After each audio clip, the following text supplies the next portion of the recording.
Okay, good morning, everyone. Welcome to today's section. My name is Osta Rosalind Choma. I'll be your moderator for the day. And welcome everyone to the fourth week oil and gas section. Welcome everybody. Welcome Sir Ogene. He will be our mentor for the day. Welcome everybody. So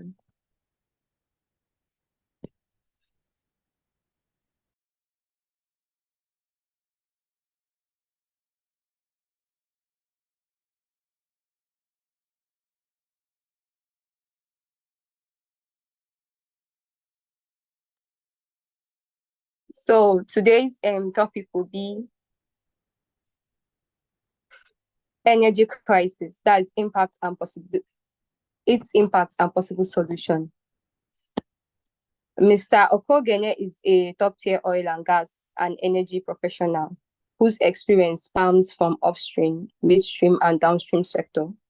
He is driven by academic, market research, and work training experience, which is reflective in this professional experience and education.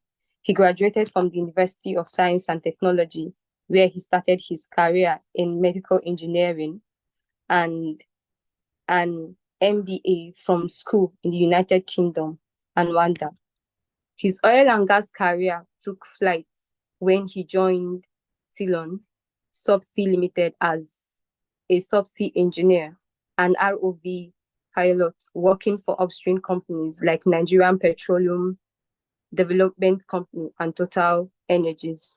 He then moved to a small oil and gas startup called MG Valgas Limited that was then a major player in NAOC, AGIP land, and offshore pipeline and crude storage infrastructure development and operation in Bayelsa State. During this role, he led infrastructure growth projects and was the mastermind of the conception and construction of the world-class Mountain Zion fabrication yard currently sited in Trans-Woji Waterfront in Port Harcourt, Rivers State. He later joined the crude evacuation arm of Midwestern Oil and Gas, which was then the most successful marginal field operators. This company called Umugini Pipeline Infrastructure Limited was and is a well-structured crude transportation and terminal operation startup. He joined to head the field operation and maintenance team in Delta State to run the robot strategy put on ground by the promoters of that special purpose vehicle, which is still marketing waves today.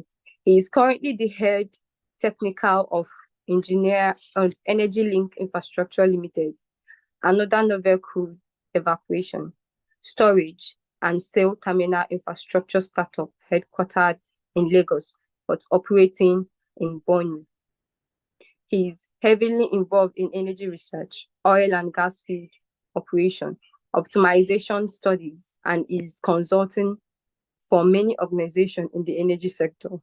He has, in the past 2 years, ventured into renewable energy and electric vehicle as part of his commitment to energy transition to greener, more suitable energy mining and consumption.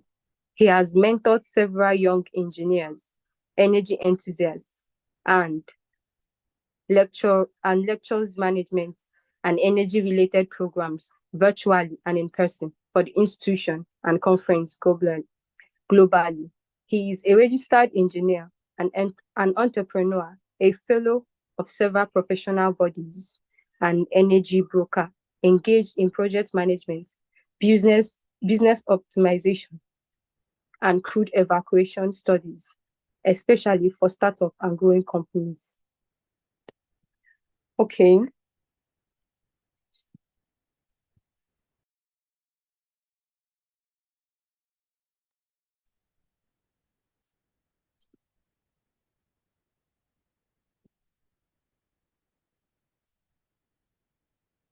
So this is basically what Sir Okegene is all about. So I'll be calling on Sir Okegene. Welcome, sir, to today's section. So I'll be calling on him to make a brief introduction, 15 to 20 minutes introduction of the topic and other things that he has to say about it. Welcome, sir.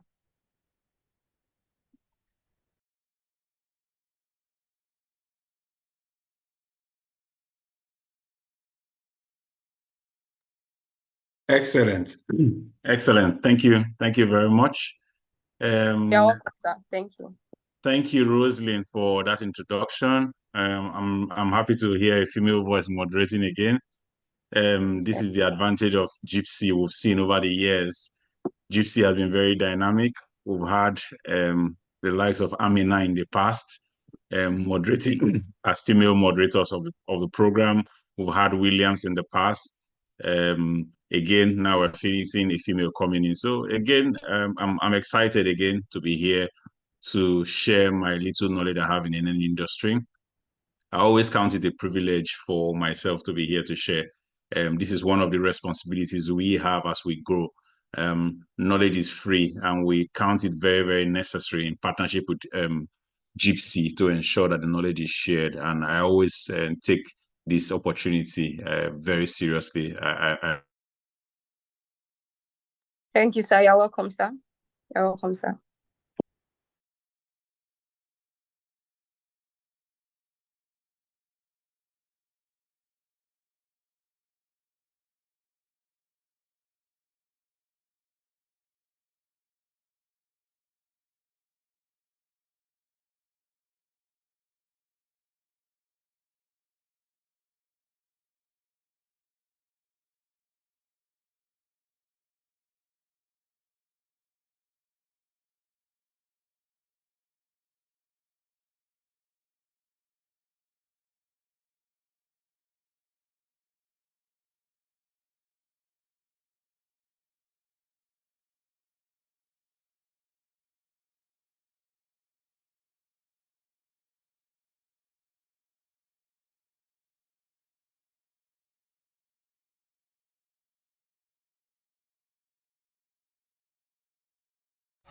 Okay, it seems Mr. Okeogene's network is having a little bit of issues. He's having a little network issues, but we trust he'll be joining us shortly.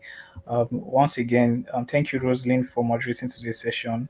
We'll be having Mr. Okeogene shortly, like I've earlier said, and like I've earlier said, and I trust today's session will be great. So please, the presenter, if you are here with us, please kindly start getting ready. After Mr. Okeogene's lecture or his introduction to today's topic, we'll be having presentations from our mentees. So thank you once again. Rosalind, please, once Mr. Okeogene comes back to this class, you can just give him the free hand to carry on with the session while we proceed. Thank you very much.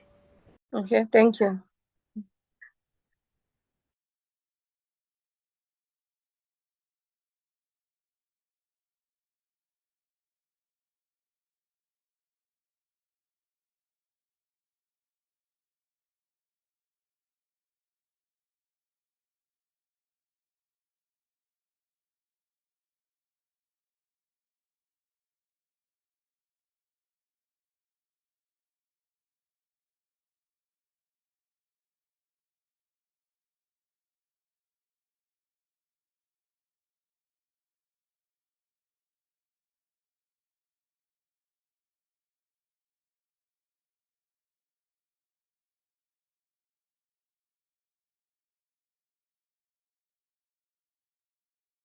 Rosalind, can you hear me?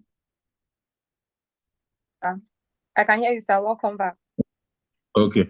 Apologies. I've joined on two devices now, so I shouldn't get knocked off on both of them. I've also shared my presentation. I don't know if you have seen it, Rosalind. I've shared it with you already. Can you confirm you have it?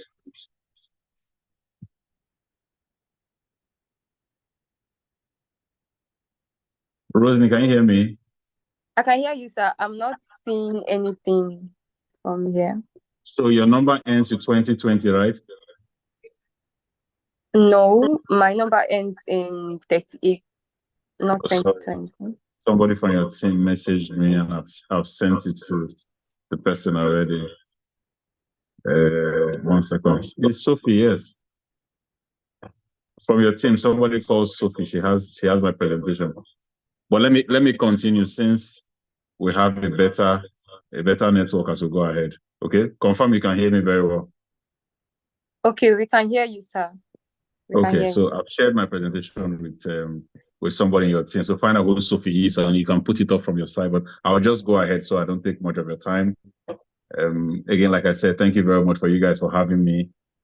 So the topic for today is energy crisis, impact, and possible solutions, presented by myself. We'll look at the energy crisis in certain ways. And when we say energy crisis, we mean fossil fuel sources of energy, we mean renewable sources of energy, we mean every source of energy that we can think about and how the scarcity of this energy source is impacting on each and every one of us, as the case may be.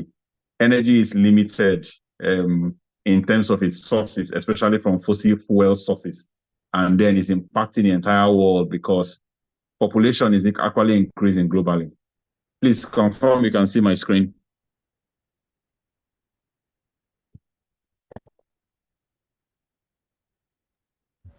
Sophie, can you confirm you can see my screen? Yes, sir, we can see your screen.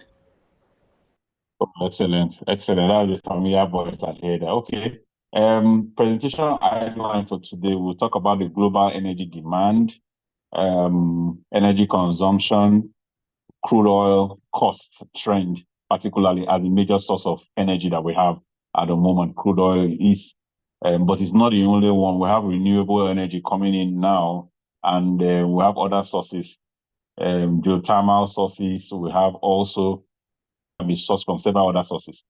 We are also going to talk about global emission crisis. We'll talk about energy crisis. We'll talk about the call to action, that's what we are going to do, and several other things as we go ahead. So my first slide today will be talking about global energy demand. This energy we're talking about, what is it and what is the amount of energy? So from my own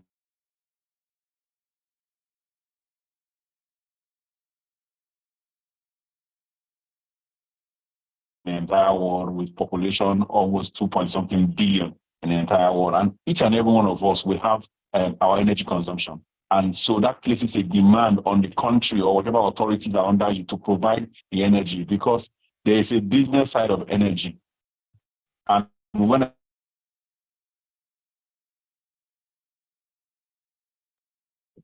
want to make money out of it, they want to energy. Sir, your voice is breaking. I cannot hear you clearly from here.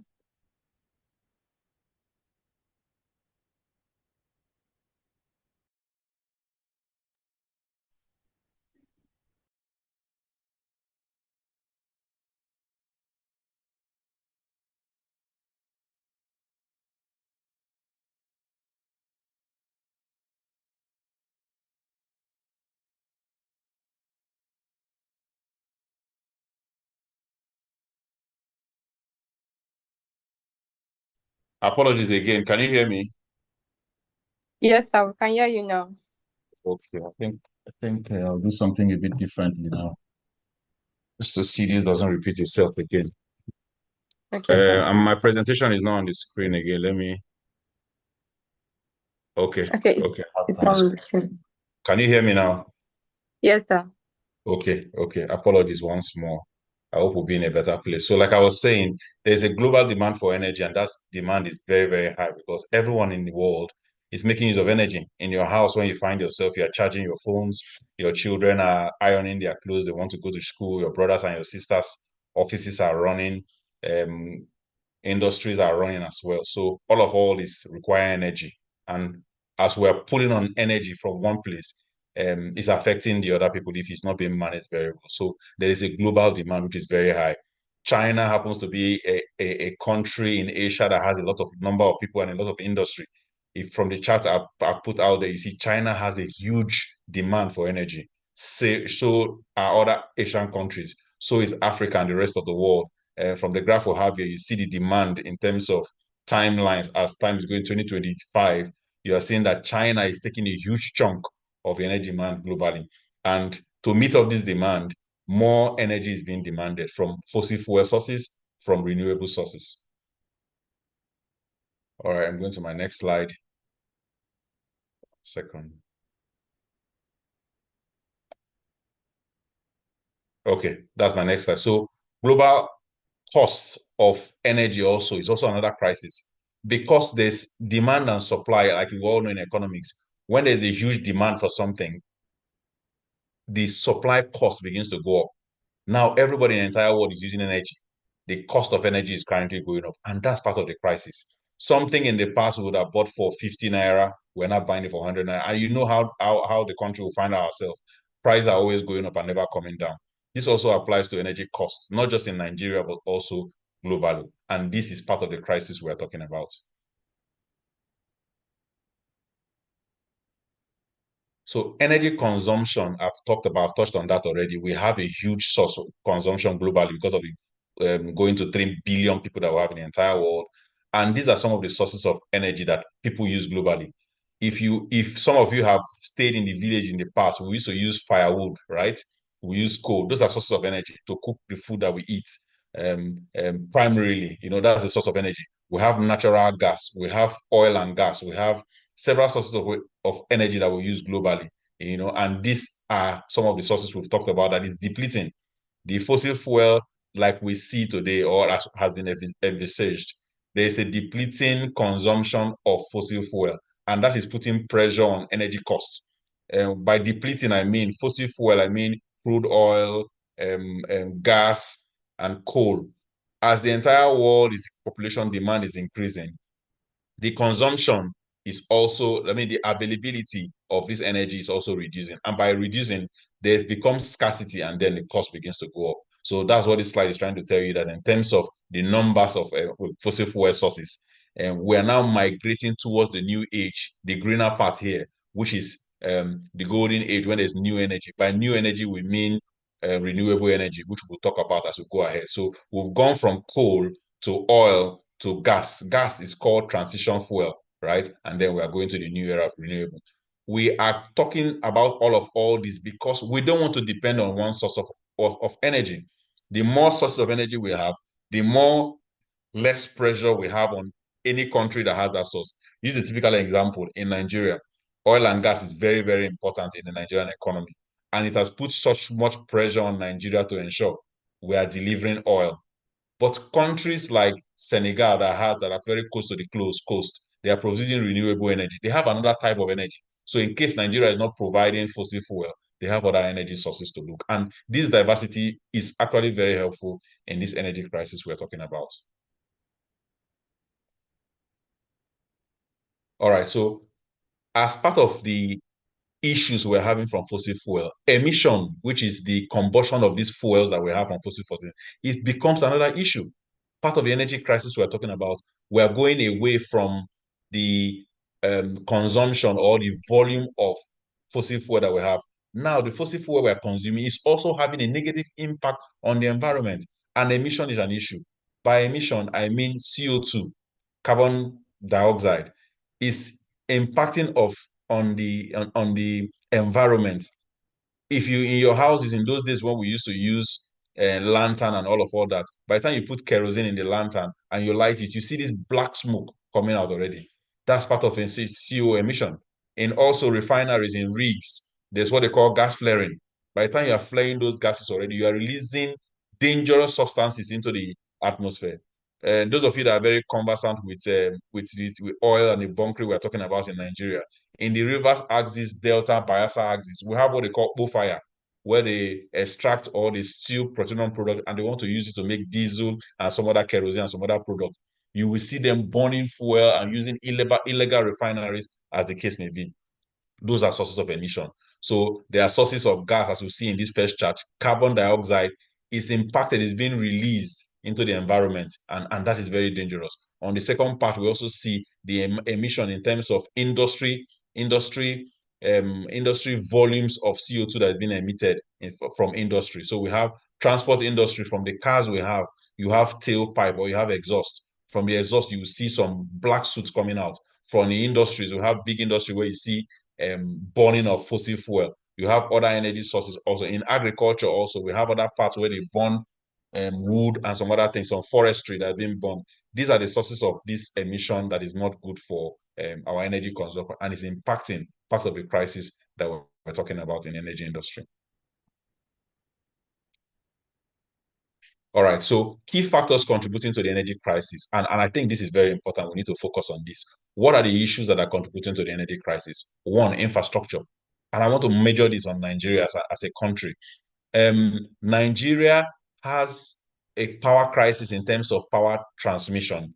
Generation of power in Nigeria is not an issue, but how do you get the power from where it's being produced in Kainji Dam, where it's being produced in Saple, where it's being produced in River State, where it's being produced by Eco DC, right? Or Abuja DC, as the case may be. How do you get it to your houses? And the infrastructure that we have in the energy sector, mostly in Nigeria. By infrastructure, I don't mean only power. I also mean pipelines and some of the other things. Those are also infrastructure in the energy sector. They are very, very old. Many of you might not know what they call the Transforcados pipeline, or that supplies the west of Nigeria, or NCTL pipeline that supplies Rivers axis. Those are very old pipelines, and most of them are damaged. We are not investing enough into this industry, because infrastructure is very important in ensuring that power gets to your homes. Very, very important. There's also a political undertone in the energy crisis, using the war in Ukraine and Russia as an example. There's also the issue of emission I've talked about, as well as the issue of population growth. These are some of the things that are contributing to the energy crisis, and we must focus on this, on how to create enabling solutions, new energy sources, to ensure that the crisis is being managed properly. If not, we'll get to the point where energy sources will become zero, and then we'll be in crisis. And what happens at that time? The price of energy will really shoot up. All right. So again, I've spoken about this energy crisis impact, right? I've talked about drought. Because of the environmental impact of the energy, we see that the first picture I have here is fires in forests. We have this kind of thing happening in Australia. We have drought somewhere in Rwanda and African countries. We see the impact, and here we also have flooding. These are the huge impact of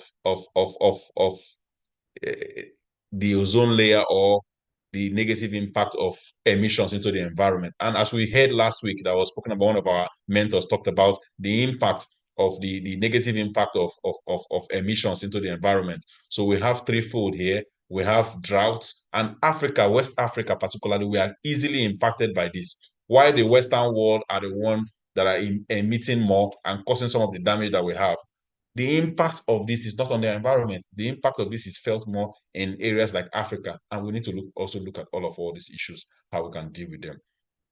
We are all familiar in Nigeria on oil bunkering. This picture on your right here, we're all very familiar with it, because some people feel it's their right, they own the crude and they need to bust it and use it, right? These are some of the crises we see. Because of energy-related issues, behaviors of people begin to change, and that's some of the crisis we're talking about. I'll still zoom in on that as we go down. But again, one of the things we need to know, that if there was no crude oil in Nigeria, we will not have theft, right? So that is some of the impact. Behavior is changing as per energy availability, and we must really take note of that. People are burning fuel in unimaginable ways, impacting environment. We have like in the Ogoni issue we had, where there's human rights issues in one of the places that we had major spills in Nigeria, in River State, where the likes of Ken Saro-Wiwa, most law students will know about him, a political activist and a lawyer that was fighting for the Ogoni people in River State. And what was the cause of that? Because Ogoni has a lot of oil. That's his community. But how is this oil being utilized by the Nigerian government? That was one issue that caused, and he lost his life. So activism or human rights issues, they are part of the things we're talking about when it comes to energy crisis. And these are things that, as lawyers, you need to pay attention to. You need to see how you can stand for the right thing and ensure that things are being done properly. My next slide is on call to action for migration to sustainable energy. So by call to action, I mean, what do we need to do? With all these energy crises we've talked about, we talked about emission into the environment, we talked about degradation of the environment, we talked about drought, we've talked about flooding, we've talked about energy infrastructure. What do we need to do?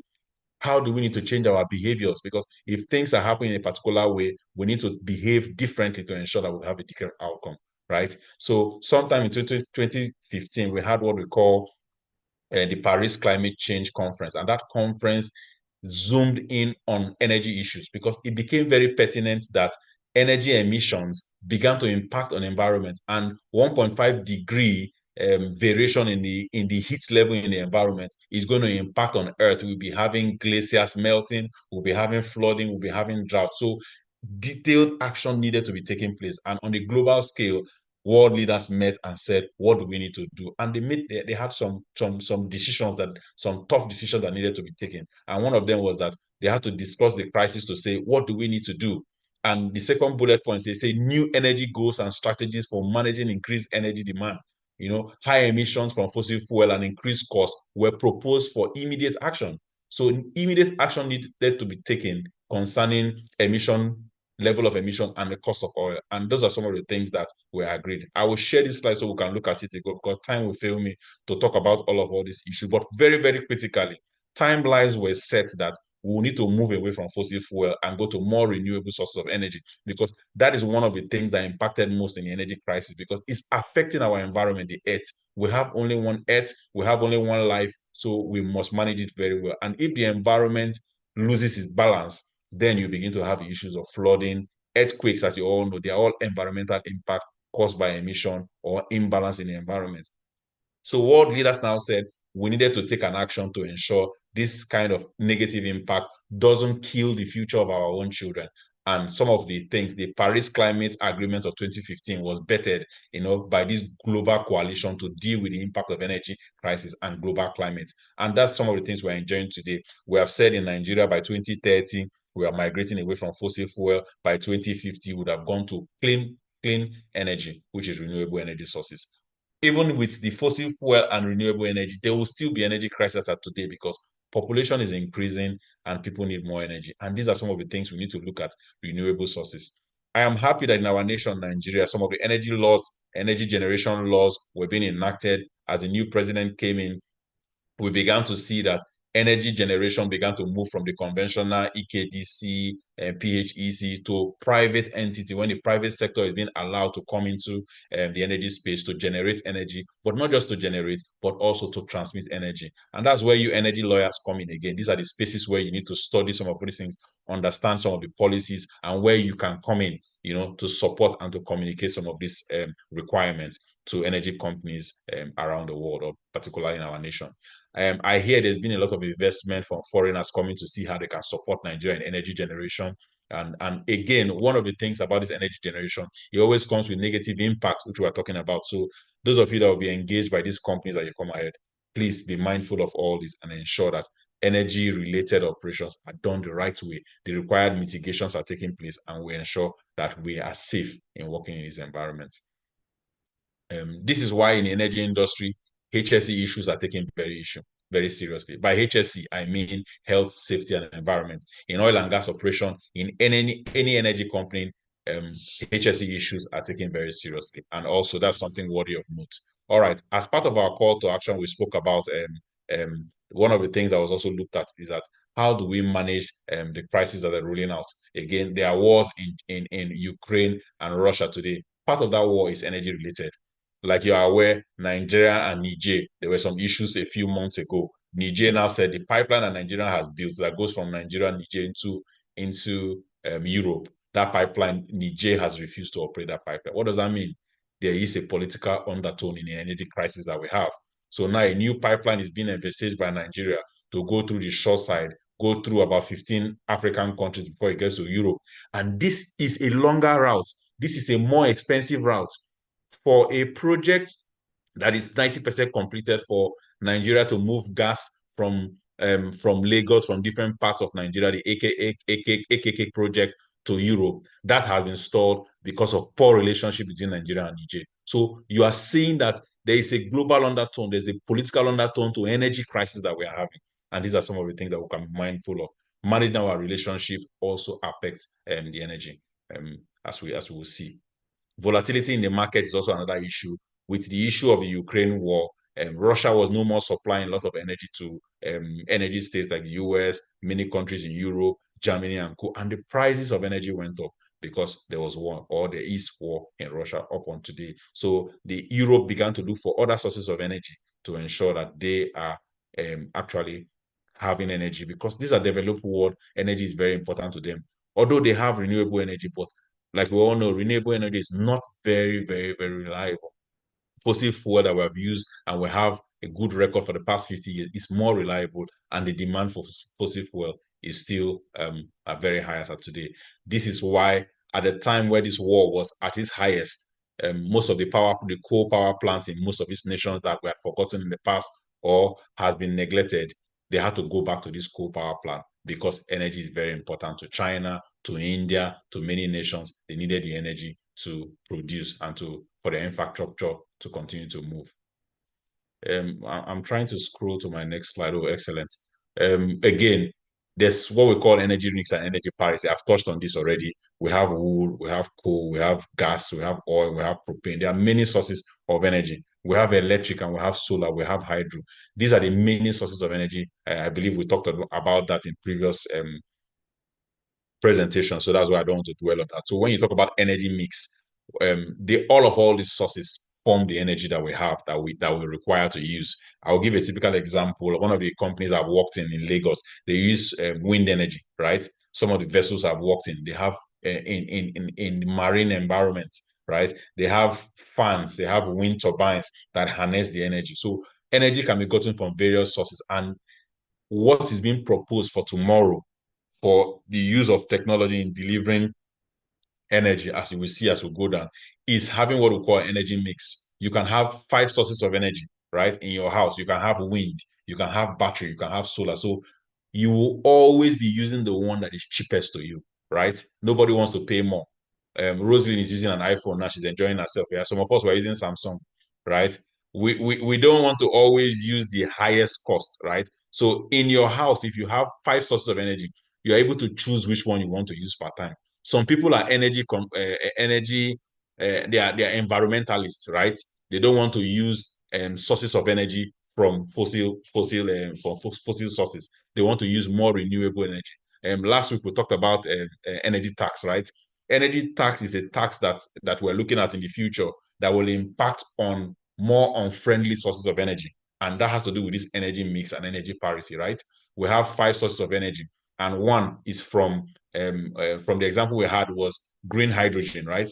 If it's from green hydrogen, the tax will be 0, right? Because it's from the right source. You're getting it from natural source. But if it's gray hydrogen, right, which is the mix of fossil fuel and many others, there will be an energy tax, and nobody wants to pay tax unnecessarily, right? Nobody wants to go and buy something that is too expensive for them that they cannot manage. So these are some of the things we are managing in energy mix and energy parity, and we need to be aware of this, because some of the countries you go to live in, you have 2 or 3, you have gas, you have electricity, you have different countries like in Europe, in UK, you have the options to choose which one you want to use, and that is based on cost primarily, and your inclination to different sources of energy, or your thoughts about it.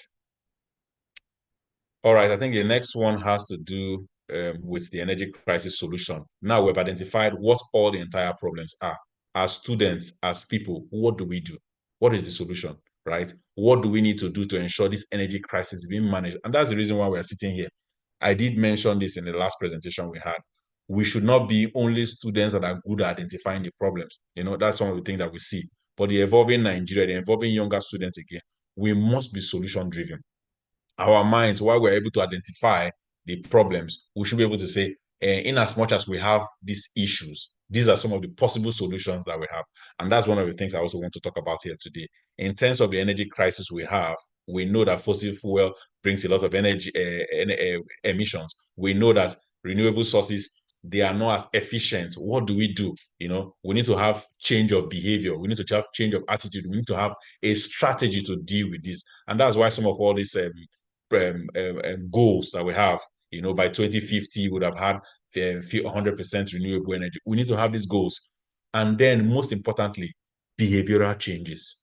We must change our behavior when it comes to energy, right? Sometimes you will see, like in Nigeria, when there's no light, you see somebody, as I say, my duty is to charge phone. Person won't have one generator, put it up. You see 50 or 100 phones charging from that particular place, and you will see the generator is using maybe it's diesel generator. You will be emitting into the environment, right? We need to understand that in as much as we want to charge our phones, the person that is doing that business is emitting to the environment, is emitting dangerous particles that if we breathe it, we can have, nasal issues, congestion in our chest. Beyond that, we are also depleting the ozone layer. So we should be able to say no to some things. We need to be in a position where we are not desperate. Rather, we're making very, very informed decisions. And that's where the alternative energy investment and energy parity comes into place. How do we manage the energy crisis? How do we ensure our behavior is also promoting good environmental issues? Our behavior, we are making the right investment in infrastructure. We are behaving, ensuring that we're not having too many, the population is not bulging. Like in China, after the population of China began to bulge in the 2020s, they now began to put rules and said it's a one-child policy. This also happens in India. China and India, they are the two most populated countries in the entire world. They now began to have childbearing policy. In India now, I think it's 1 or 2, same as China.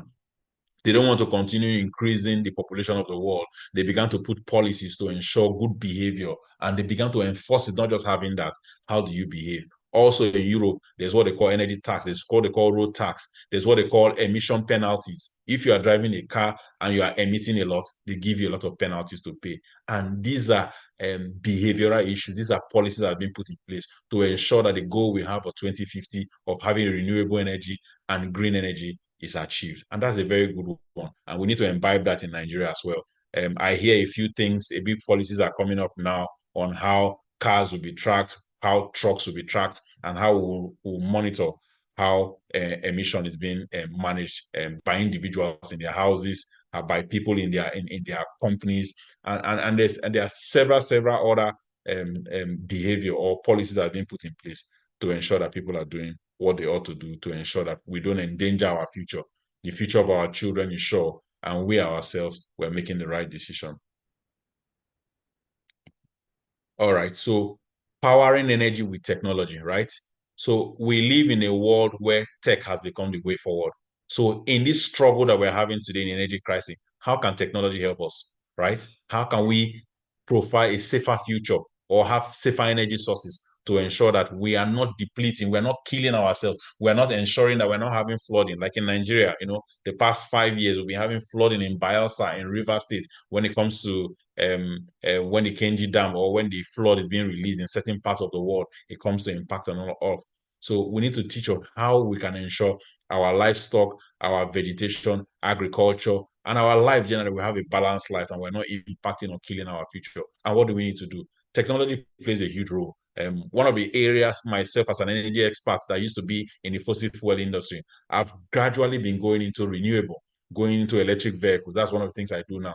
We are trying to import electric vehicles into Nigeria. We're also promoting lawyers as well and activists and people that will be pushing for renewable energy. While I'm also very, very mindful of how I push that because I know that Nigeria has fossil fuel. We need to sell our fossil fuel. We need to make money on our economy, our GDP is highly dependent on the hydrocarbon we sell or oil and gas. We also know that we need to start promoting good behaviors by ensuring that we align towards more renewable energy. And that is a goal, like I put here, that is a goal that we need to achieve. All of us, as we stand where we are today, we must look at the goal to say, how do we go renewable? How do we have other sources? Nigeria can invest in renewable. Because one of the things that we see, because energy companies in West Africa generally, and they are very rich in fossil fuel, they tend to have this slow behavior towards migrating towards renewable. And it's something we need to watch out for. If not, Nigeria being a very, very huge player in the energy sector, we might lose that position if we don't transition with the trend and ensure that we are also playing a huge role, even as energy changes face from fossil fuel to more renewable. So like I mentioned before, we have renewable, we have electric cars that are coming in now. We have power from solar, We have smart power distribution. In terms of infrastructure, I did mention that infrastructure is part of the issue of the energy crisis, right? So how are we going to invest in new infrastructure that will ensure that we don't use our old, outdated equipments that consume a lot of energy? If you agree with me, in the past, you will see that people have energy generators in the past, or air conditioners in the past. In earlier days, you see people have 2 horsepower air condition, and it requires a lot of energy to run that. But these days, you see that people have smaller air conditioners that can deliver, that are more efficient, even more than the ones we have in the past. So there's technology has a part to play. We will need to create smarter equipment that use lower energy, equipment that can communicate. When you're at home, you have a phone in your hand, and let's assume there's no power in your house, and immediately they bring power in your house, and your freezer starts running. You have a smart device that you say, oh, turn my TV off, right? Turn my freezer off, right? These are smart devices that will help you, because you want to run your energy for 12 hours, or you want to run your freezer for 12 hours, but you're not at home. How do you manage it? You can have smart devices when from your hand, you now begin to, regulate and say, oh, this freezer has worked for 12 hours. Let me shut it down so it doesn't work. So we are creating more smarter solutions that can help us manage the energy. And the less of the energy you use, the more that is available for somebody else to use somewhere. Take note of that. The less of energy you use, the more you're making energy available for someone else to use. And these are some of the behaviors we need to imbibe to ensure that we are taking the right decision, we're doing the right things to ensure that the crisis in the energy sector is being managed. We don't fall victim, or we are not one of those ones that is being talked about, that we are impacting or we are impeding the technological growth, or we have high consumption energy in our homes, because it will impact us generally. All right, I'm moving to my next slide. I don't know. Okay, there we go. An emerging integrated solution, right? Is this somebody that is moving this thing for me, or is me that is moving? I press my computer, it's not moving, and all of a sudden it moves. Is somebody helping me to move this? I didn't hear you. Yes, sir. Someone is Okay, helping me to excellent. move it. I know it's not. I'll click and click from my end. It's not moving, right? But maybe I say I want to move this slide team. So thank you very much, Rosalie, if you're doing that. All right, so You're welcome, sir. we are looking at today, because of the integratedness of energy. When I mean integratedness, what do I mean by that? We are no more depending on one source of energy. We have so many sources of energy, and we're bringing all of them to play. Let's use a typical building, this grid interactive building, as an example. We have sources of energy from solar. Let's say on the roof, we have solar panels, we have generators, we have power source, and we have other sources of energy, right?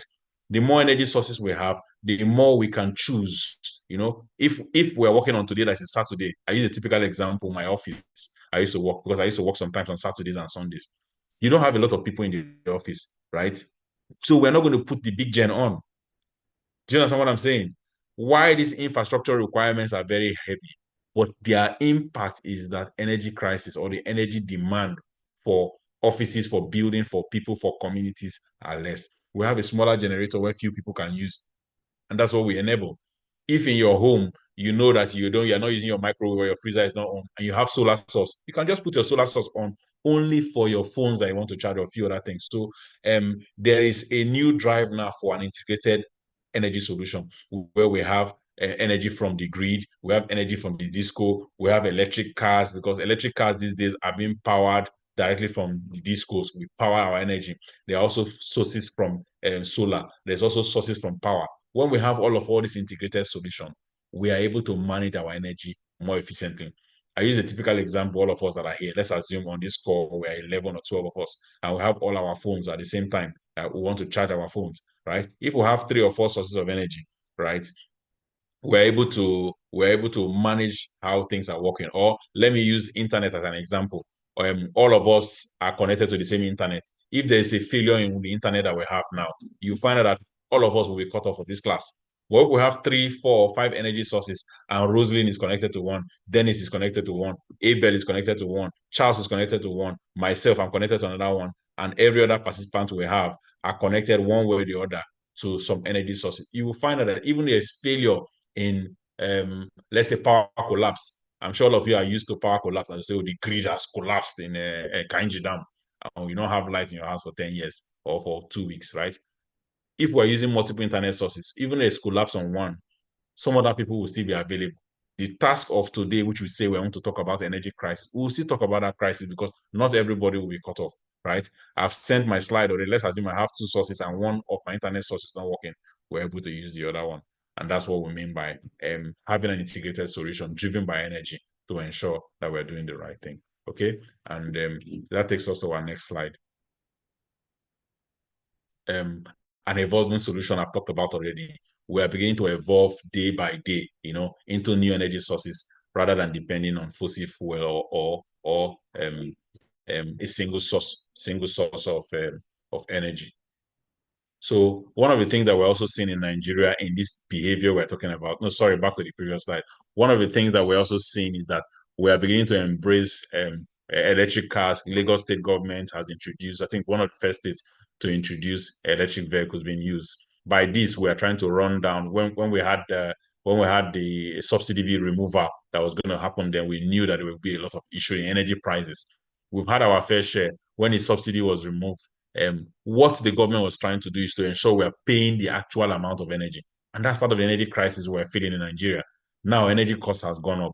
Subsidy, which is the part that government was paying for the energy cost, government said we're no more paying again. So now we're now paying the full cost of energy, of the fuel, of the diesel. Diesel today is about 1,200 per liter. Fuel today, I can't even tell what the prices are because it's changing from each state. So we are now seeing the brunt of what the energy crisis is because we're paying so much. And again, going to electric sources, going to using CNG. You find out that gas is cheaper, right? So we're exploring user cheaper sources of energy, and the likes of Innocent are making cars that that will help us transition and have lower energy costs. Next slide, please. Okay, for all of us here on this call, what do we need to do as the energy is evolving in energy space? What do we need to do? I've talked about behavioral changes and conservation strategies, right? We need to ensure we are conserving energy, right? That's the essence of having batteries. When you have a battery in your house and light go like an inverter, the inverter will come on to provide energy for you. So we need to start having behavioral changes to ensure that we are doing the right thing or we're moving towards a sustainable energy future we're talking about. We need to ensure that we're reducing emission, we are reducing consumption, we are mitigating the crisis. And above all, where you come as students, education and awareness. One of the reasons why JIIPCC is doing this today is for the sake of awareness, for the sake of education, so that you will know that leaving your light on when you're leaving your house, it impacts on somebody, right? When you're leaving your house, you should shut down the entire energy to ensure that energy is available for somebody to use. That's one of the things I talked about here. So the role of education and awareness campaign in addressing the energy crisis is very important. Promoting literacy in the villages, we need to tell people, let them know that when they're not using their energy, they should do it. By doing this alone, we are mitigating the energy crisis. We are making more energy available. And these are distinct in many energy laws that most of us we all know as we go ahead day by day. So these are some of the points that I think is very, very important. While we're looking at the energy crisis, we're looking at a possible solution, and these are the solutions we looked at. Your behavior is very important. Ensure that energy that you're not using, you're making it available for somebody to use. And by doing that, we are responsible. We're doing what we need to do, and we're ensuring that energy is available for the next. Also, the use of technology, smart homes, using for smart solutions.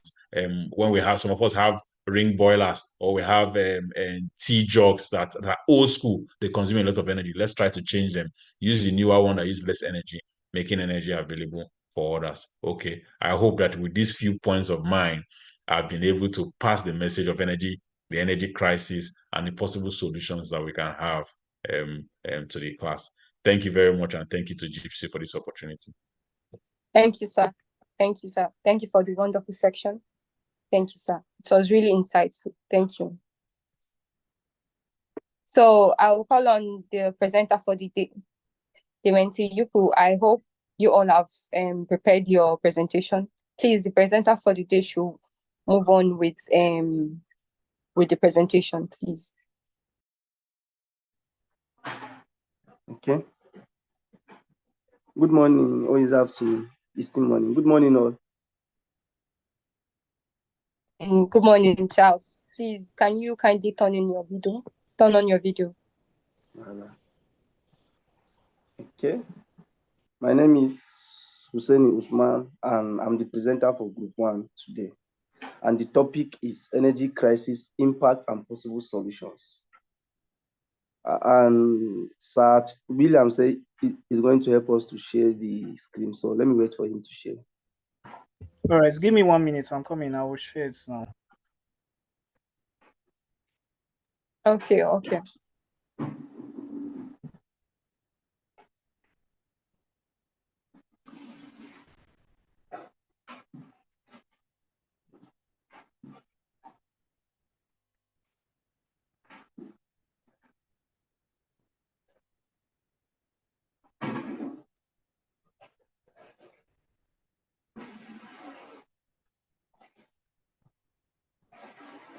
Okay, this is the topic: energy crisis, impact and possible solutions.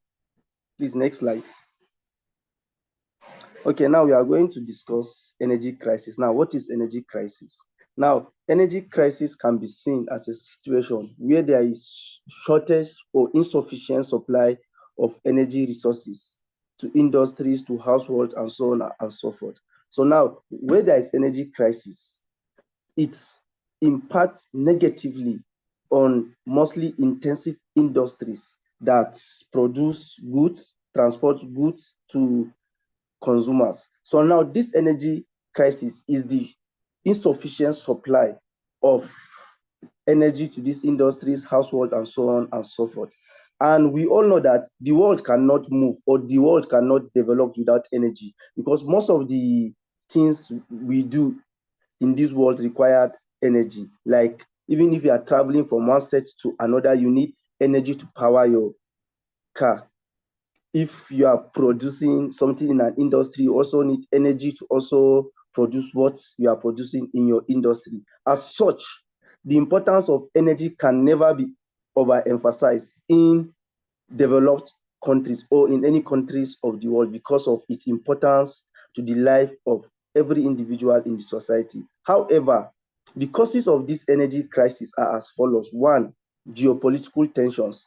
We all know about the crisis that is going on between Russia and Ukraine, between Gaza and which country? I cannot remember the name of the country. And we all know the political tension between Saudi Arabia and Iran. Most of these, Russia and Iran and Saudi Arabia, are major oil producing countries. As such, where there is energy crisis in these countries, it affects hugely the production, transportation of energy to other countries that do not have this fossil fuel. Two, climate change. We all know that the emissions from this fossil fuel greatly affected our climate. Like I'm living in Jos before it's a very cold country, but as it is today, the heat that is emanating in Jos is something that we are not used to, because it's because of this presentation that I was able to put on my shirt. I was off shade because of the impact of this energy on climate change. So this fossil fuel has adverse impact on climate change. And where there is this climate change, the transportation, production of this energy will reduce because of the effect of the climate on the fossil fuel. Thirdly, we have pandemic. During the 2020 pandemic, we all know there was a lockdown and a lot of industries were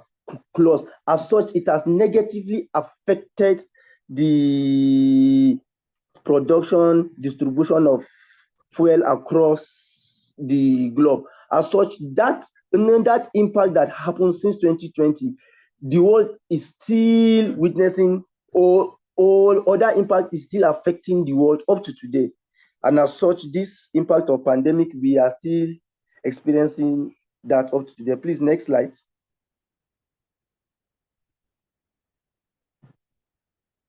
Now, impact of energy crisis on the economy. Now, we all know that energy play a very important role in the economy of any country.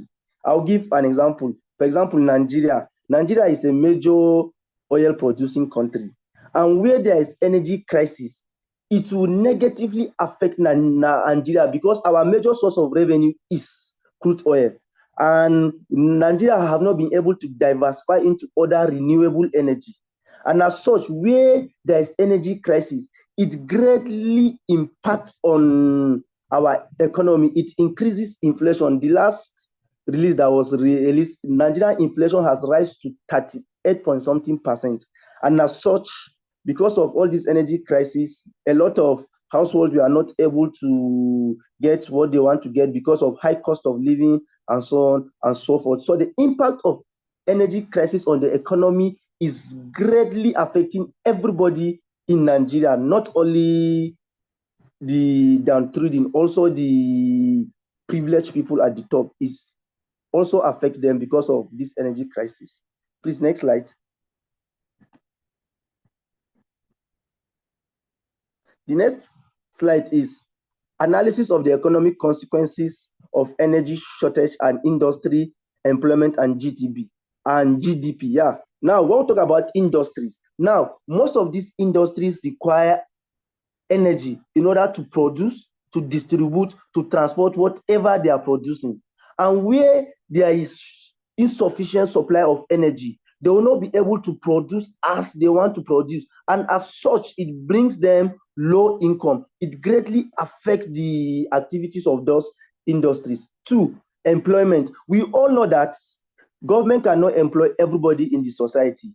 We need the private sector to also come in order to make employment. Now, where there is insufficient supply of energy, these industries will have to lay off their staffs because they are not able to get the income that they do get when there is sufficient supply of energy. So where there is insufficient supply of energy, it leads to unemployment because people that have small scale businesses closes because of lack of electricity. Just on Thursday, University of Jos, there was no light for one day. And that lack of light for one day, it affected all these students that are selling things in the university. Because why? Some of them used to sell all these things that you need to put in fridge, all these cakes and so on and so forth. And as such, it greatly affected their business, which they have to close, which leads to little protest in University of Jos because of lack of supply of light. And as such, lack of energy will lead to unemployment. Then now GDP. We, like I have rightly stated earlier, that the main source of Nigerian revenue is energy, is crude oil. And where there is energy crisis, it will greatly affect Nigerian GDP because it will lead to high rate of inflation, disrupt supply chain like the production distribution to so many from one organization to another. So this is the analysis of the economic consequences of energy in Nigeria. Next slide, please. The next slide is assessing the cost of energy disruption on businesses and households. We all know that so many households now are not able to meet up with the demands in their house. A lot of people are not able to purchase what they do purchase. Indomie, before you buy Indomie at the rate of 150, today you are buying Indomie at the rate of 650. As such, the impact of this energy crisis has led to rise in prices of goods, and as such, it has greatly affected household. Now, people that have small scale businesses, somebody that use 5,000 for his business, now if you go to market, that 5,000 will not be able to purchase him what he do purchased with that 5,000 because he needs more capital because of the energy crisis we are witnessing as of today. And as such, energy crisis greatly affects small scale businesses and households, not only small scale businesses, only even intensive businesses, because they have to lay off their staffs at the rate of income they do get before. They are not able to have that return as it is today. And as such, it has greatly impacted our economy and household. Please, next slide. Energy crisis and the environment. We all know that there cannot be production of energy without impact on the environment, because the fossil fuel is gotten in within the environment. And as such, where there is production, transportation, distribution, it will greatly affect the environment because there is some air pollution, water pollution. Those people living in Niger Delta will have a very good experience of what it is to have what you call water pollution. And as such, where there is energy crisis, it also affects the environment because there is a relation between energy and the environment. Next slide, please. Environmental impact of energy crisis. Like I have stated earlier, this is related to what I have already stated because there cannot be production of energy without impact on the environment. Like I said, the energy is gotten from the environment, and where there is exploration of that energy, because we have what you call oil spill, we have what you call air pollution, we have water pollution, we have greenhouse emissions and so forth. And as such, it greatly affects the sorry, a call enter, I'm sorry. So where there is energy crisis, it will greatly affect the environment. Please, next slide. Environmental impact of energy crisis. Now, exploring the potential of renewable energy sources to mitigate environmental damages. Like our speaker have rightly stated, in order to mitigate these environmental damages that is caused by the fossil fuel, we need to divest into what we call renewable energy, like the wind energy, the solar energy, and so on and so forth. So now the world has to move because but the world cannot move at once. One thing that we need to have what we call capital. How will I put it? The word is not coming, sha. But the fossil fuel and the renewable energy need to put side by side because you cannot just ignore fossil fuel because it still have great importance in our economy in the world, not only in Nigeria. And as such, you cannot just do away with the non-renewable energy. But with time, gradually, when there is investment in the renewable energy, with time you see that the non-renewable energy will gradually eliminate without making impacts on the economy because the renewable energy will be gradually coming to reality. Please, next slide. Societal impact of energy crisis. Now, please, next slide, because it is explained in the next slide. Okay.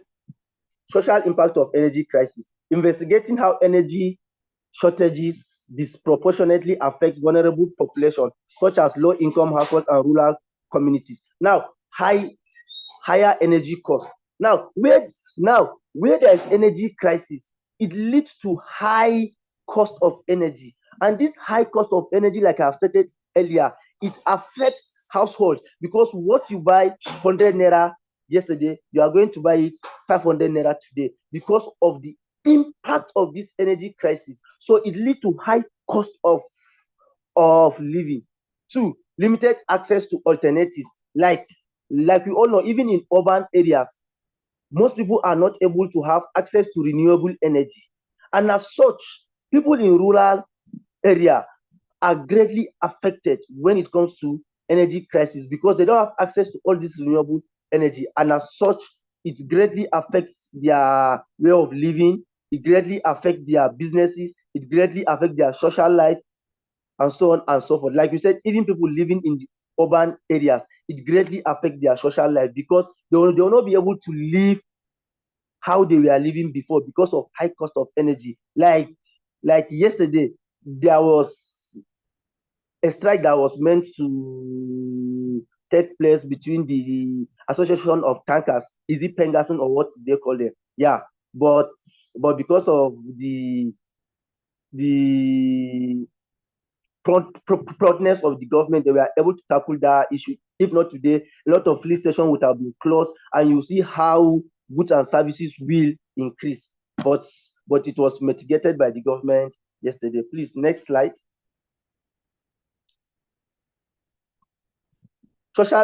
We are still talking about assessing the impact of energy security on public health, education, and security. Now, public health. A lot of these health facilities need energy in order to power their machines.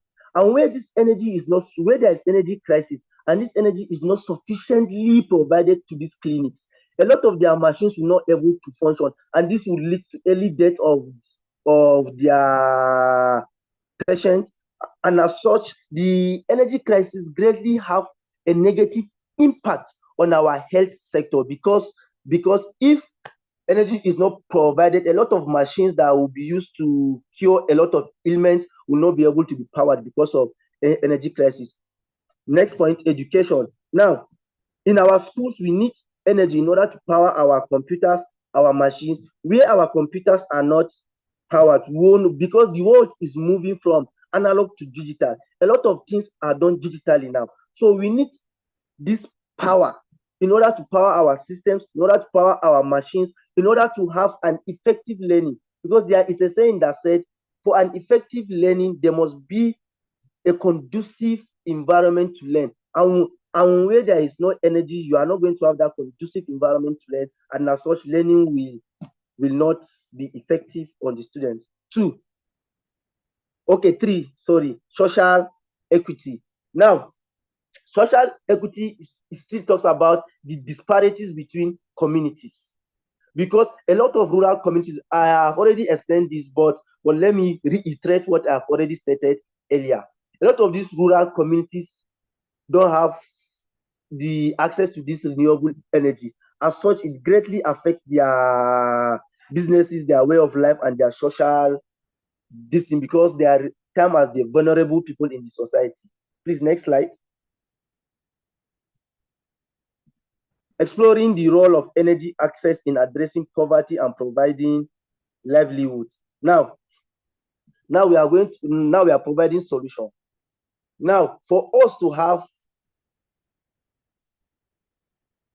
good education, delivery of good healthcare services, community development, income generation, we need stable energy supply. Because where there is stable energy supply, businesses will flourish. The reason why businesses are not flourishing in Nigeria, because our power supply is not stable. That's why small scale businesses cannot be able to triumph, because of lack of this power supply. And all this lack of power supply are caused by all this energy crisis, because where there is sufficient energy, there will be sufficient power supply. And our education and skill development also requires this energy, like I explained earlier. So this is the solution of what I have already explained in the earlier slide. Please, next slide. In conclusion, now, what are we saying in conclusion? In conclusion, what we are saying in essence is that the world should move from non-renewable energy to renewable energy. But like I have stated earlier, the world cannot just move at once, because, like I said, fossil fuel is still and will still remain part of our lives because of the importance it carries. But gradually, the fossil fuel will be eliminating gradually, but not at once. So we need to have access to improve energy sufficiency, and we can only have access to improve energy sufficiency where we have access to renewable energy. And we know this renewable energy are capital intensive. A lot of people will not be able to have access to this renewable energy because of how capital intensive it is. As such, government should have policies that will make these industries to have part of their power supply to be renewable energy. And government should be able to supply this renewable energy to such people at a subsidized rate that will not be able to afford this at the current price in market. As such, the future of our industries, of our schools, of our healthcare facilities will be bright if government would take care of these measures by providing incentive to people that are using renewable energy, providing it at a subsidized rate, have what we call a policy that will regulate the activities of using fossil fuel regularly by allowing industries to use renewable energy, and as such it will help greatly in shaping our world and Nigeria. Thank you very much. I remain my humble self, Hussein Usman Gwadebe. I'm the member of Group 1. Thank you. Thank you, Charles Ocholi, for stepping up to make this presentation. Thank you. So we'll be asking our They are not mentor getting you, ma. for... Okay. Sorry They are not about getting that. you. Okay, sorry. Can you hear me now? Can you hear me now? Yes, we can hear you. Okay. Thank you, Charles Ocholi, for stepping up to make this wonderful presentation. Thank you. So we're calling on our mentor for today, Mr. Okoli, for feedback. So please, do you have any correction or any other thing you have to say about the presentation that was made by Charles? Okay. Thank you very much, Roselyn. I would just ask, is this the only presentation today, or I think I'll prefer to give feedback on both of them at the same time, if you don't mind. So is there a second presentation? No, Okay, this is the only one for today. Yeah, Dennis, go ahead, please. all right, sir. Group 2, I don't know what happened, but they were unable to compile their presentation, so we just have one presentation for today, sir.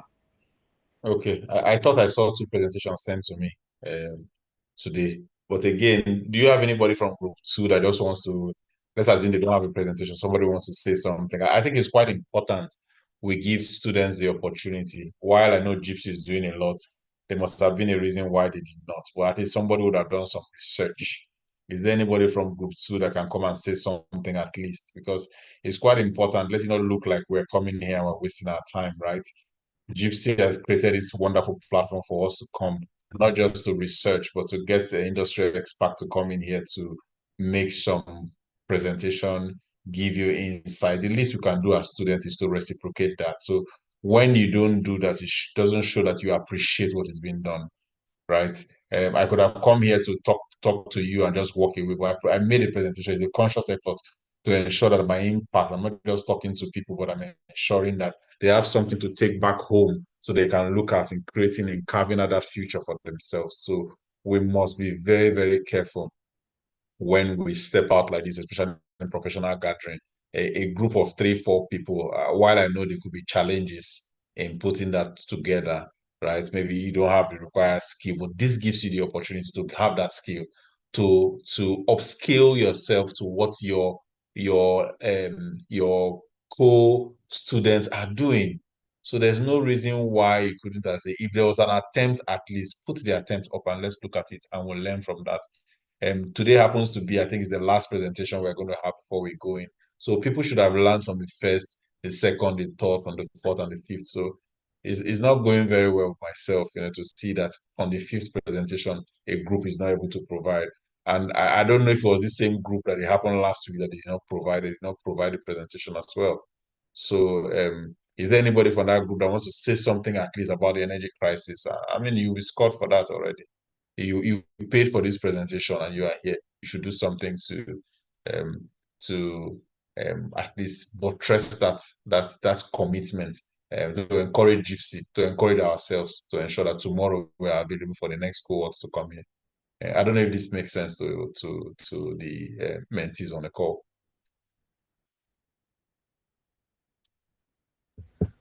Currency side, it seems we don't. I don't know, but I don't think we have any mentee from Group 2 currently on the call.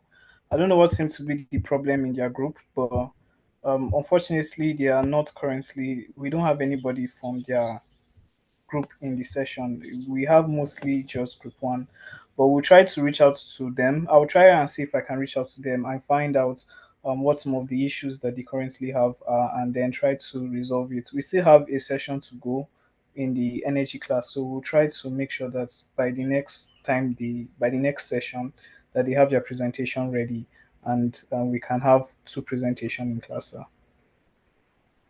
Okay, Dennis, thank you for that comment. I'm happy that we have one more presentation.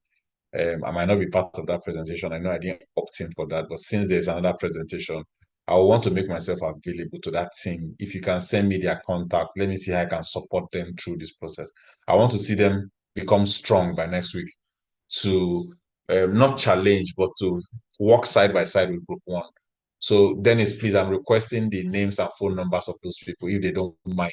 Let me walk them through whatever the topic of last week. Let me have private sessions with them. Let me help them this week. Let me be an extra commitment I'm making to ensure that they're able to come out of this. Again, I'm sure in the future they'll be glad I did. So I'm making an extra commitment this week. I will take that extra role on myself. I will talk to them during the week. I will help them with presentation if I have to.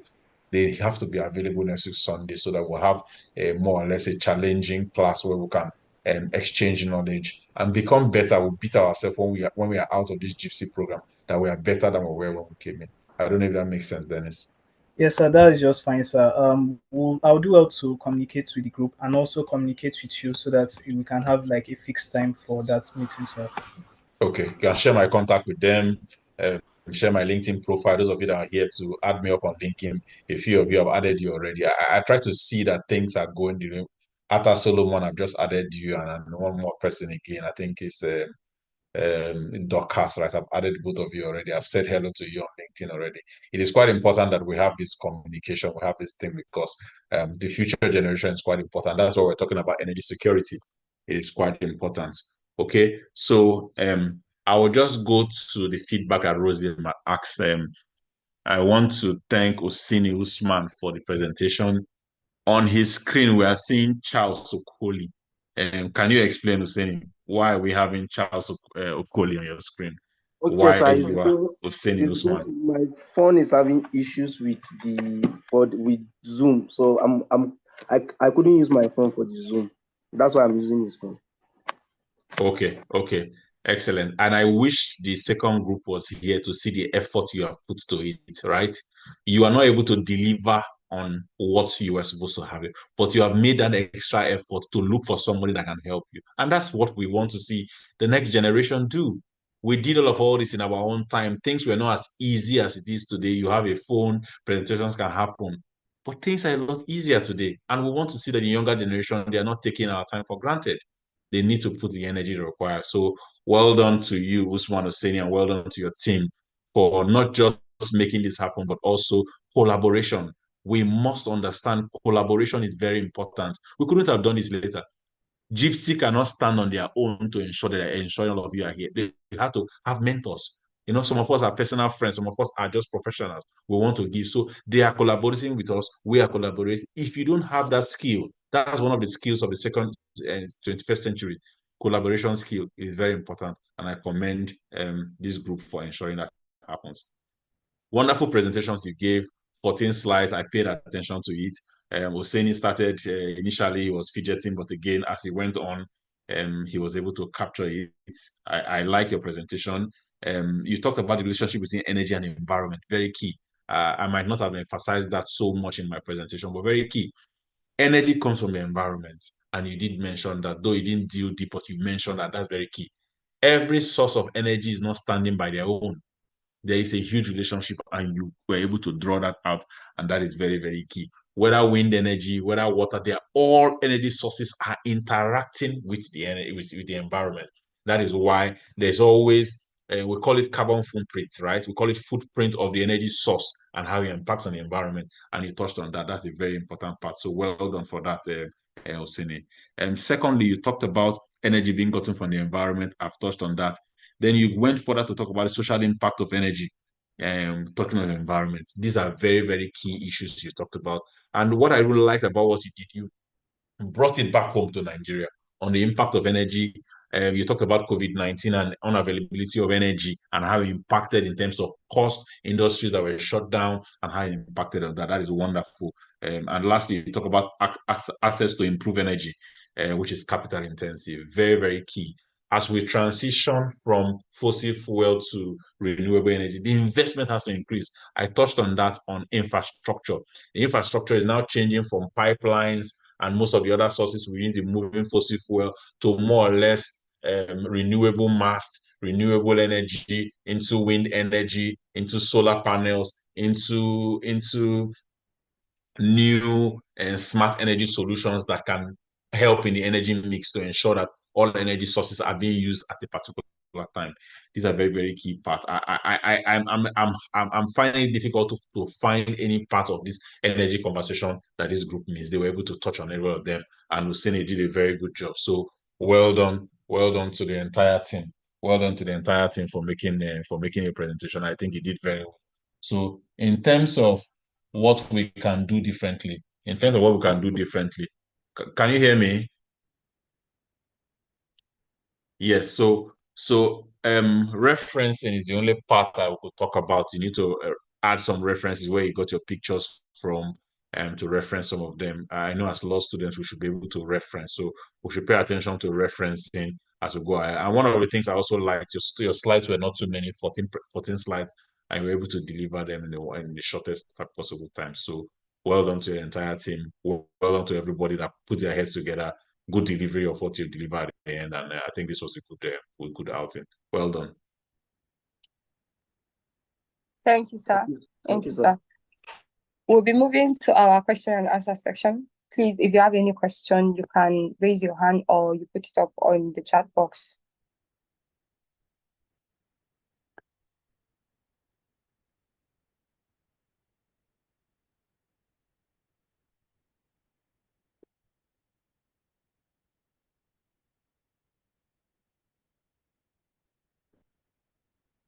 Okay, we have someone raising their hand, Abel Simon.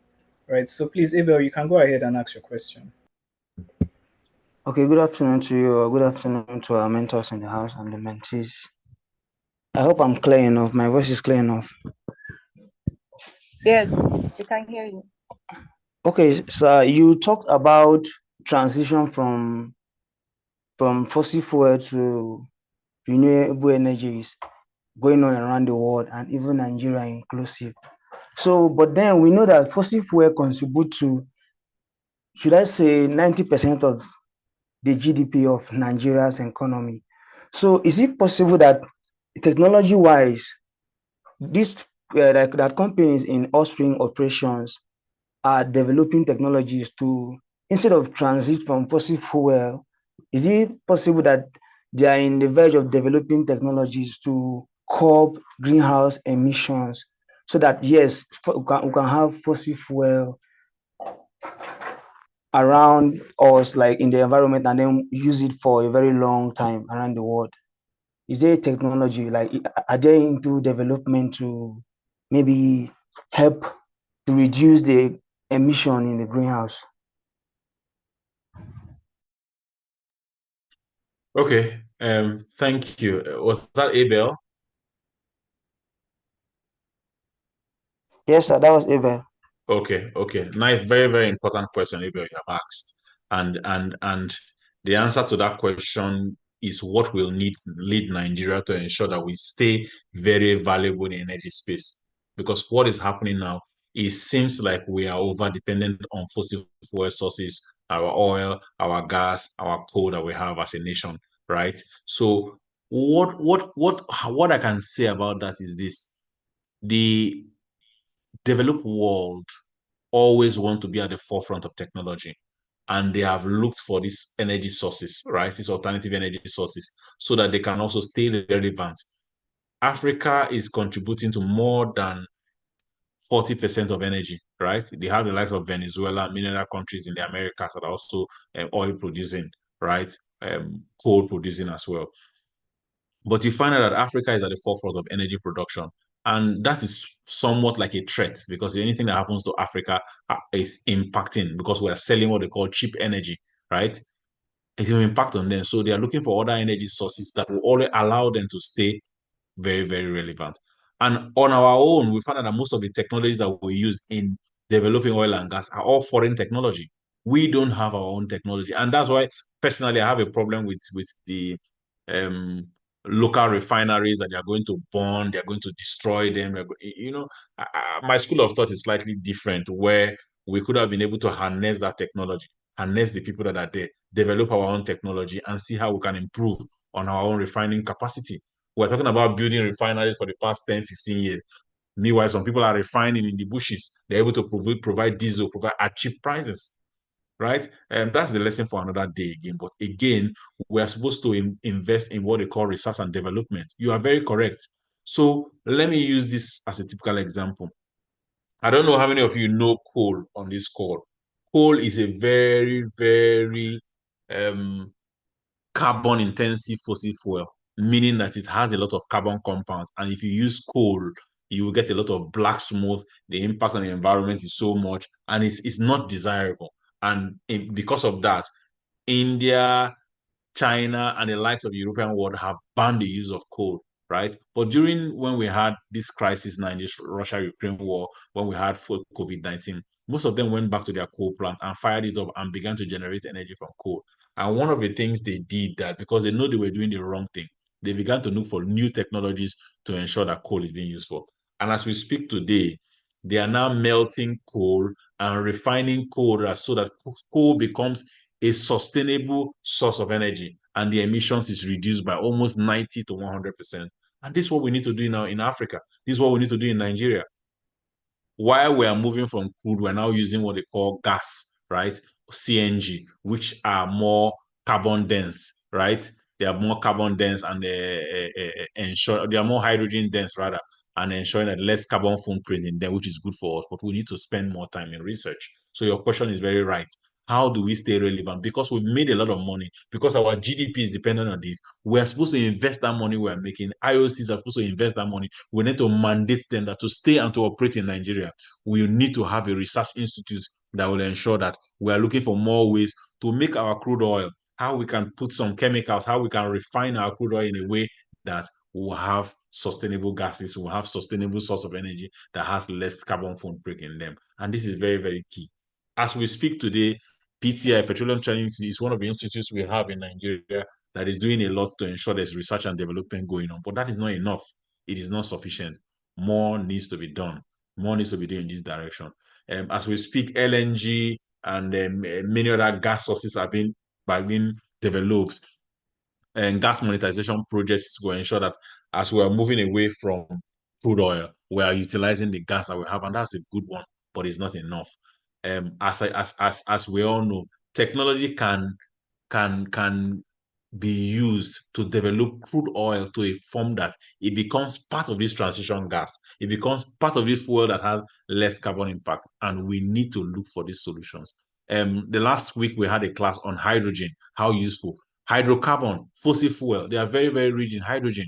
Can we look for a way where our crude oil, we can knock off all the carbon that's out of it and get carbon out of it and have green hydrogen or have a blue hydrogen out of it? These are all possibilities, but we need to invest in research. We need to ensure our IOCs are focused on this. We need to be poised enough to look for solutions for our nation to save our economy.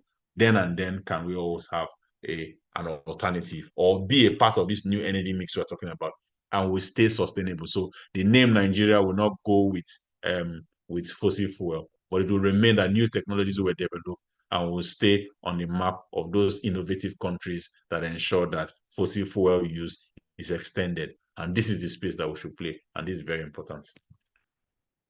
Thank you. Okay, thank you, sir. Please does. Okay, wait, there's a question on the chat box. The person is saying, my question is, since we have the least contribution to the total global emission and we are the most affected by the effect, are we not supposed to be entitled to some inventions to help Africa tackle the effect and help us transition to more renewable source? And what ways is the global north and what ways is global north North Africa being helped out? I don't understand. Okay, no, it's okay. I understand. I understand the question. Okay. Dennis, thank you for that question. Very, very intelligent question you have asked there, and this is how it is. So, while your question is very correct, we are the ones that are supposed to be creating the solutions because we have been impacted, and that is the truth, right? We are the ones creating it, but we're not thinking enough. We're not thinking enough, right? we should be. And the global north is ready to give you as much money as you require. That's why there are a lot of grants in the energy sector. In fact, if we're organized enough, our university should be able to write to World Health Organization and say we need $5 billion for this research, and you'll be given. But the amount of dishonest requests that has been made from this side of the world, that is why we're not able to stand with one front. Different people are fighting against each other. We're not able to stand with one voice, because if we are being impacted more, we should be able to make our case in presentations. We go to World Health Organization to say, no, we are the ones suffering this, and money should be released for embankment of our rivers, for technology, for research, for inventions that we have, and this is the way it needs to go. In fact, they're giving these grants or giving these finances for research. It's not a problem at all. This is not there. It's just that, are we taking the challenge enough to provide these solutions? Like has been mentioned now, the potentials of West Africa in terms of renewable. You saw that data. We don't have those data already. We don't even know that we have the potentials. Some of us, is the first time we're hearing that we have such potentials. So the Western world has done a lot of research to find out no matter what they do, we are still well positioned by nature, by God, to deliver more value. But that's why they will fight to ensure that we are not able to recognize ourselves. We have a lot of crises. We are fighting energy. We are fighting politics. Before we regain ourselves, it might be too late. So there must and there should be people. There should be research institutes. There should be people that are interested, people like me and you that are interested in research. We should be given an enabling environment to ensure we provide enabling solution. There has been cases, there are a lot of cases of young Nigerians providing energy sources from water. There are a lot of small researches we see on TV, on TikTok, on WhatsApp. You see a small boy that is pulling one small car, is moving. You see when they say you don't need fuel in the car, you just put water and it runs. These possibilities are there. Electrolysis, where hydrogen is being used, these possibilities are there.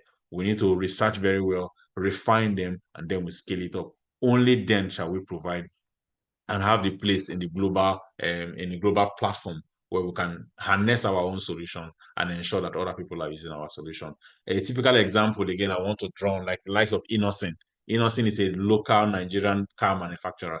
In as much as he's doing well in Nigerian manufacturer, nobody's promoting him. The government is not promoting him. Our presidents are not buying the car that he ought.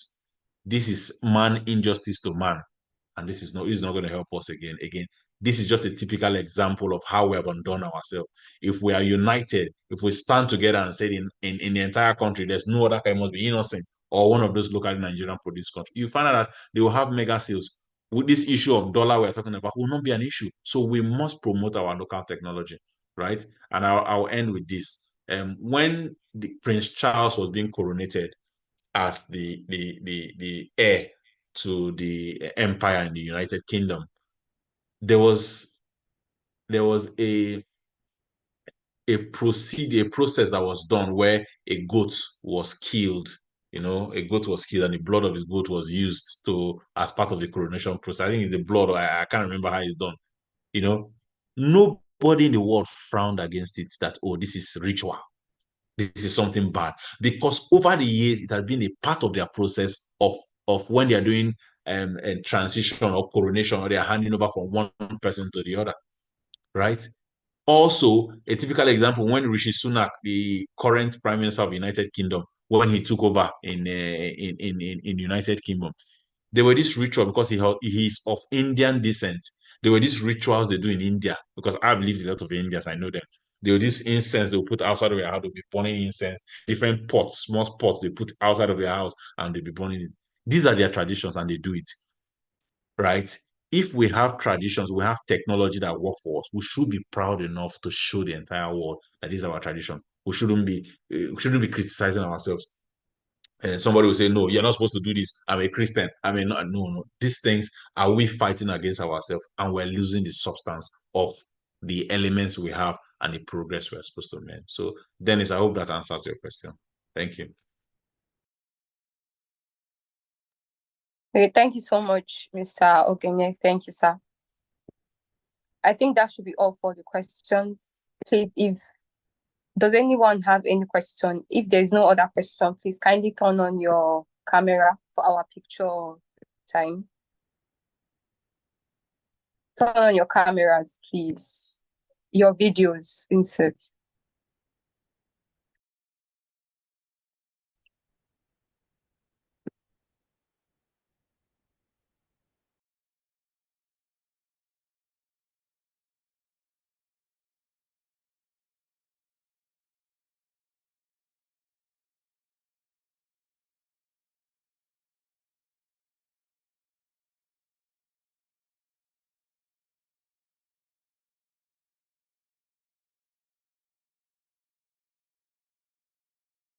Okay, I'm done taking the pictures. Okay, thank you everyone for making themselves available. Thank you once again, Mr. Ogene, for staying with us all through and for making the section impactful and interactive. Thank you, everyone. This will be the end of today's section. This will be the end of today's section. We'll meet in the next section. Thank you, everyone, and have a nice week. Thank you.